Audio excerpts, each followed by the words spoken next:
nuevo amigos, este es otro para seguir pintando. En el otro video, perdón por no decir lo que se hace, pero ahora vamos a seguir pintando a Dipsy.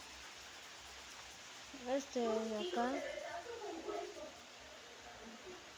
es el único que no es pálido, que lo dije cuando lo dibujé.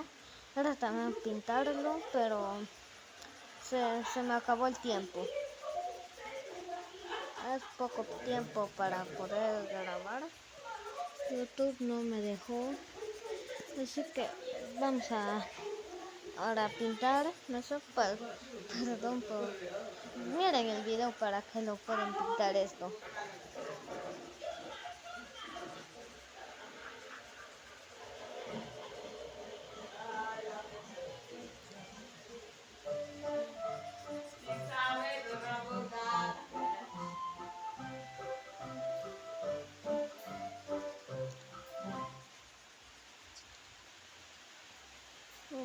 Esto de acá sigue acá.